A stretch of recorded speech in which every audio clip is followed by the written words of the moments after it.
പണ്ട് അധ്യാപകർ തന്ന പണിഷ്മെന്റിന് ഇത്രയും ഗുണമുണ്ടെന്ന് ആരും അറിഞ്ഞില്ല ഇല്ലേ? ഇന്ന് ഏറ്റവും നല്ലൊരു എക്സർസൈസ് ആയിട്ട് പരിഗണിക്കുന്നതാണ് ഏത്ത വിടുന്നത് അല്ലേ? ചെവിടി അടിയിൽ പിടിക്കണമെന്നില്ല, ഇങ്ങനെയല്ലേ, ചെറുതായിട്ടൊന്ന് പിടിച്ചിട്ട് ഏട്ടാ നോക്കി സ്വല്പം കാലൊന്ന് വൈഡ് ചെയ്ത് വെക്കണേ, ഇച്ചിരി അകത്തി വെക്കണേ.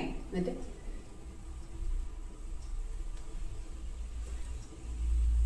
എത്ര വരെ പറ്റുമോ അത്രയും തവണ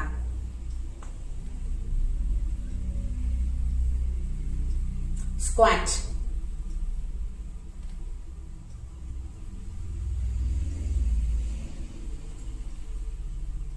അന്ന് ഇത്ര നല്ലതെന്ന് പറഞ്ഞിരുന്നെങ്കിൽ എല്ലാരും ചെയ്തേനെ ഇല്ലേ? ഭാഗ്യത്തിന് എനിക്ക് കിട്ടിയിട്ടില്ല കേട്ടോ. ചിരിച്ചോണ്ട് ചെയ്യണം.